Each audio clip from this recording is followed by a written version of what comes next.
जी बहू। सुमित्रा जी का बेटा था अमित और बहू का नाम था अमृता। सुमित्रा जी की बहू की बातें सुनकर ऐसा लगता था कि जैसे वो बहुत इंटेलिजेंट है, क्योंकि उससे कभी भी कोई भी सवाल पूछो फट से जवाब दे देती थी। अरे भाई, उसके जवाब से तो गूगल भी पीछे रह जाता था। और इसलिए कम से कम सुमित्रा जी के घर में तो किसी को भी गूगल की जरूरत ही नहीं पड़ती थी। जब भी घर में कोई बात चलती, कोई कुछ भी कहता, तो अमृता फट से कह देती, ये तो मेरे साथ भी हुआ था, मुझे इसके बारे में सब मालूम है।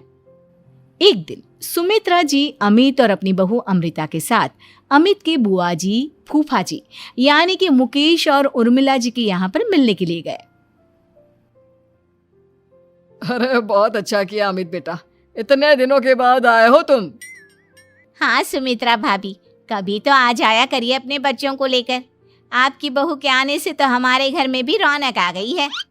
वो क्या है ना, अमित ऑफिस के काम में बहुत बिजी रहता है, इसलिए उसे तो वक्त ही नहीं मिल पाता। अच्छा, लगता है नौकरी काफी मुश्किल है अमित की। अरे नहीं फूफा जी, ऐसी कोई बात नहीं है। आप तो जानते हैं ना प्राइवेट जॉब में कितना काम होता है। अरे कोई समझे ना समझे, मुझे तो पता है प्राइवेट नौकरी में इतना काम करना पड़ता है कि इंसान की आफत आ जाती है। लेकिन बेटा, तुमने तो कभी जॉब की ही नहीं, तुम्हें कैसे पता? अरे जॉब नहीं की तो क्या हुआ मम्मी जी, सब जानती हूँ मैं। सबसे पहले ऑफिस में जाओ, वहां पर अपनी एंट्री डालो, उसके बाद दिन भर सिस्टम पर बैठकर काम करो। चारों तरफ कैमरे लगे होते हैं, आप अपनी नजर इधर की उधर नहीं कर सकते। उसके बाद दिन भर बॉस की चिक चिक सुनो, वो अलग से। यही सब होता है, मुझे ना सब पता है। अरे बहू रानी तो काफी इंटेलिजेंट है, हर बात की खबर है इसको। थोड़ी देर बाद, अब देखिए सुमित्रा भाभी, इतने दिनों के बाद आई हैं आप, खाना खाकर ही जाना, ऐसे तो मैं आपको जाने नहीं दूंगी। वैसे बुआ जी, खाने में क्या बनाया है? वो क्या है ना बेटा, आज तुम्हारी बुआ जी की तबीयत थोड़ी ठीक नहीं थी, इसलिए हमने सोचा कि जब तुम लोग यहाँ आ जाओगे तो बाहर से खाना मंगवा लेंगे और साथ में बैठकर खाएंगे। लेकिन बस प्रॉब्लम इतनी सी है कि मुझे बाहर से खाना ऑर्डर करना नहीं आता। सोचा जब अमित आएगा तो उसी को बोल दूंगी। अरे मुझे आता है ना, मैं कर देती हूँ ऑर्डर। बताइए क्या क्या मंगाना है आपको? इटालियन, कॉन्टिनेंटल, इंडियन, पंजाबी, सब पता है मुझे।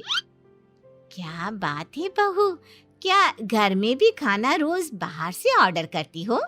अरे नहीं बुआ जी, ऐसी कोई बात नहीं है, बस मुझे ना सब पता है। कोई बात नहीं अमृता, मैं अपने फ़ोन से ऑर्डर कर देता हूँ। अरे क्या बात है, आजकल ऑनलाइन डिलीवरी पर कोई ऑफर नहीं चल रहा है, वरना काफ़ी पैसे बच जाते हैं। कैसी बात करते हैं अमित, मैं कह रही हूँ ना मुझे सब पता है। मुझे एक बहुत अच्छा ऑनलाइन डिलीवरी वाला मालूम है, जहाँ पर 50% ऑफ मिल जाएगा। और आज तो वैसे भी फ्राइडे है ना, फ्राइडे को तो उस पर 50-70% ऑफर मिलता ही मिलता है। अरे क्या बात है, इसके बारे में तो मुझे पता ही नहीं था। अरे बेटा, जिस चीज के बारे में किसी को पता नहीं होता, हमारी बहू को पता होता है। एक काम कर, तू उसी को ऑर्डर करने दे। क्या बात है अमृता बेटा, तुम तो बहुत इंटेलिजेंट हो, सब कुछ जानती हो। कुछ दिनों के बाद सुमित्रा जी की कुछ सहेलियां उनसे मिलने के लिए आती हैं। अरे सुमित्रा बहन कैसी हो, बहू कैसी है तुम्हारी? अरे पूछिए मत, बहुत इंटेलिजेंट है मेरी बहू, सब कुछ जानती है। क्या बात है, बहू के आने के बाद तो औरतें दुखी हो जाती है, लेकिन तुम तो बहुत खुश लग रही हो। वो क्या है ना, मेरी बहू है ही इतनी अच्छी। अरे तो बुलाओ ना, हमारे साथ बैठेगी, बातें करेंगी तो हमें भी अच्छा लगेगा। सुमित्रा जी अमृता को बाहर बुलाती हैं और उसके बाद सब लोग बातें करने लगते हैं। क्या बताऊं, कुछ दिनों से घुटनों में इतना दर्द हो रहा है कि चला भी नहीं जाता। अब बुढ़ापे में तो ये सब चलता ही रहता है, क्या कर सकते हैं। आंटी जी, आप योगा करिए, योगा और साथ में ना काले तिल खाया करिए, आपके घुटनों का दर्द भाग जाएगा। लेकिन तुमको ये सब कैसे पता बेटा? अरे मेरे भी घुटनों में दर्द होने लगा था, मैंने योगा किया और काले तिल के साथ गुड़ मिलाकर उनके लड्डू बनाकर खाए, एकदम ठीक हो गए हैं मेरे पैर। अमृता, ये तुम क्या कह रही हो? इतनी कम उम्र में तुम्हारे पैरों में दर्द कैसे हो सकता है? अरे मम्मी जी सच कह रही हूँ, एक बार अगर कोई ये नुस्खा अपना लेना बस मजा आ जाए। ठीक है बेटा, अगर तुम कहती हो तो मैं ये करके देखती हूँ। मुझे सब पता है आंटी जी, ये मेरे साथ हो चुका है, इसीलिए तो बता रही हूँ मैं आपको, ऐसे नहीं बताती किसी को। कुछ दिनों के बाद अमित अमृता को अपने दोस्तों के साथ घूमने के लिए ले जाता है। क्या यार, क्या जिंदगी हो गई है। सारा दिन ऑफिस का काम करते रहो, अपनी हेल्थ पर तो ध्यान ही नहीं दे सकते। अरे क्यों नहीं दे सकते अपनी हेल्थ पर ध्यान, सब दे सकते हैं। इंसान चाहे तो कुछ भी कर सकता है। क्या बात है भाभी, आप इतनी श्योरिटी के साथ कैसे कह सकती हैं? अरे आजकल ना एक से एक एप्लीकेशन है मार्केट में, और जानते उसमें कुछ एक्सरसाइज तो ऐसी बताते हैं जिन्हें आप अपने ऑफिस में बैठे बैठे, मेरा मतलब लैपटॉप पर काम करते करते भी कर सकते हैं। अमृता, ऐसी एक्सरसाइज के बारे में तो मुझे भी नहीं पता था, तुम्हें कैसे मालूम? अरे मुझे सब पता है, हर चीज की खबर रखती हूँ मैं, जानते हैं ना आप। लेकिन ऐसी कौन सी एप्लीकेशन है और ऐसी कौन सी एक्सरसाइज है भाभी? एक मिनट, मैं आपको अपने मोबाइल में दिखाती हूँ। अरे वाकई में भाभी तो सही कह रही हैं। देखो यार, इसमें कितनी अच्छी एक्सरसाइज दिखाई गई है। अपनी चेयर पर बैठे बैठे एक्सरसाइज भी कर लो, काम भी और हेल्थ भी। वाह भाभी वाह, मजा आ गया। लेकिन अमृता, तुम्हें इस बारे में कैसे पता? अब मेरे साथ जो चीज हो चुकी है उसके बारे में तो मुझे पता होगा ही ना अमित। मतलब तुम कब ऑफिस में काम करने गई जो तुमने ऑफिस करते करते एक्सरसाइज की? मैं जो किचन में काम करती हूँ अमित, घर के काम, वो किसी ऑफिस के काम से काम है क्या? बस मैं भी वो सब करते करते इनमें से कुछ एक्सरसाइज ट्राई कर लेती हूँ, इसीलिए मुझे सब पता है। सही है यार, तुम तो बहुत इंटेलिजेंट हो। कुछ दिनों के बाद ये क्या है, एक दोस्त ने मेरे साथ एक मजाक किया है लेकिन समझ में ही नहीं आ रहा। अरे बेटा, तो अमृता से पूछ लेना, उसके पास कोई ना कोई जवाब जरूर होगा। ठीक कहती है मम्मी जी, मैं सब जानती हूँ। लेकिन अमृता, ये थोड़ा मुश्किल है, सोच लो। मेरे लिए कुछ भी मुश्किल नहीं, दुनिया की कोई भी पहेली हो मैं चुटकी में सॉल्व कर लेती हूँ।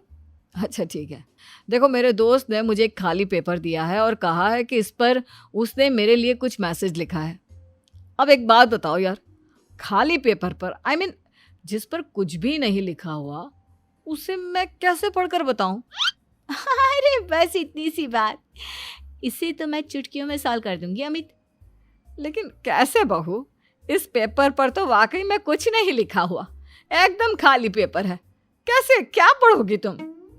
अमित, एक छोटा सा काम करो, जल्दी से एक मोमबत्ती लेकर आओ। अरे बहू, पेपर में आग लगाने का इरादा है क्या? नहीं मम्मी जी, इस पेपर पर अमित के दोस्त का लिखा हुआ मैसेज पढ़ने का इरादा है। अमित कैंडल लेकर आता है। अब ना बस इस पेपर को धीरे धीरे कैंडल के ऊपर घुमाते रहो, देखना 2 ही मिनट में मैसेज आपकी आंखों के सामने होगा। अच्छा ठीक है, मैं ऐसा करके देखता हूँ। 2 मिनट के बाद, अरे वाकई में इस पर तो अक्षर बनने लगे, लेकिन ये हुआ कैसे? और अमृता, तुम्हें कैसे पता? बहुत सिंपल है मम्मी जी, अमित के दोस्त ने नींबू के रस से मैसेज लिखकर उसे सुखा दिया। आप अगर मैसेज पढ़ना हो ना तो पेपर को आग के सामने ले जाओ और लेटर्स अपने आप उभर कर आ जाते हैं। वाह बहू, लेकिन तुम ये सब कैसे जानती हो? अरे मम्मी जी, जब मैं छोटी थी ना तो अपनी सहेलियों के साथ ऐसे ही गेम खेला करती थी। ये तो मेरे साथ कितनी बार हो चुका है, मुझे सब पता है। थैंक यू यार अमृता, तुम्हारी वजह से हमें कुछ भी सोचने की जरूरत ही नहीं पड़ती, तुम सब कुछ बता देती हो। कुछ दिनों के बाद सुमित्रा जी को अमृता के प्रेग्नेंट होने की खुशखबरी मिलती है और सुमित्रा जी अमृता को डॉक्टर के यहाँ लेकर जाती है। देखिए सुमित्रा जी, आपकी बहू की तबीयत बिल्कुल ठीक है, किसी भी तरह की चिंता करने की कोई ज़रूरत नहीं है, लेकिन हाँ, उनको आयरन वाली डाइट खाने की बहुत ज़रूरत है। ठीक है डॉक्टर साहब, आप बता दीजिए मैं अपनी बहू को क्या क्या खिलाऊं ताकि उसकी तबीयत ठीक रहे और आने वाले बच्चे की भी। अरे मम्मी जी, इसमें डॉक्टर से पूछने की क्या ज़रूरत है, किशमिश है, अनार है, पालक है, ये सब खाना चाहिए, आयरन का लेवल बिल्कुल बराबर रहता है। अरे वाह, आपकी बहू तो सब कुछ पहले से ही जानती है। ये तो बहुत अच्छी बात है। देखो, आयरन के साथ तुम्हें कैल्शियम भी खाना होगा। जानती हूँ मैं, अगर आयरन की खाली सप्लीमेंट लेते हैं और कैल्शियम नहीं लेते तो बॉडी उसे अच्छे से एब्जॉर्ब नहीं कर पाती। सब पता है मुझे। बहू ये भी मालूम है? हाँ मम्मी जी, आप तो जानती है ना, मुझे सब पता है। आपकी बहू की बातें सुनकर अच्छा लग रहा है। मुझे ऐसी बहुत कम लड़कियां मिलती हैं जिन्हें इतनी नॉलेज होती है, सारे सवालों के जवाब देती है। और हमारे इंडिया में तो वैसे भी हालात बहुत खराब है। बिल्कुल ठीक कह रहे हैं आप डॉक्टर साहब, लेकिन मैं उन लड़कियों की तरह नहीं हूँ। बहुत ख्याल रखती हूँ मैं हर चीज़ का। और जानती हैं आप, हमारे घर में तो किसी को किसी चीज़ के बारे में गूगल करने की ज़रूरत ही नहीं पड़ती।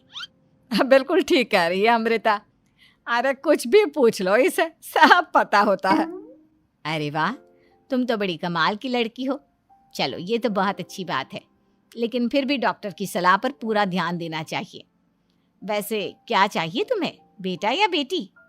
अरे डॉक्टर साहब, कुछ भी हो जाए, बस बच्चा अच्छे से हो जाना चाहिए। मुझे तो दोनों में से किसी से कोई भी परेशानी नहीं। और सुमित्रा जी, आप? डॉक्टर मैडम, मुझे तो लड़के और लड़की में कभी भेद करने की आदत ही नहीं है। पोता आए या पोती, मेरे लिए तो दोनों एक बराबर है। सुनकर अच्छा लगा। वैसे आप जानती हैं, हमारे यहाँ पर तो लोगों को बड़ी बेचैनी रहती है ये जानने की कि पेट में लड़का है या लड़की, लेकिन विदेशों में ऐसा नहीं होता। हाँ, वहाँ पर तो सब कुछ पहले से ही बता देते हैं ना। ये भी कोई बात हुई भला? लेकिन तुम्हें कैसे पता कि वहां पर सब कुछ पहले ही बता देते हैं? अच्छा, हाँ, तुम तो सब कुछ पहले से ही जानती हो ना। तुम्हारे साथ तो सब कुछ पहले से ही हो चुका होता है। नहीं मम्मी जी, ये तो मेरे साथ पहली बार हो रहा है, इसलिए मैं ये डायलॉग नहीं बोल सकती। अमृता की बात सुनकर सुमित्रा और डॉक्टर दोनों हंसने लगते हैं।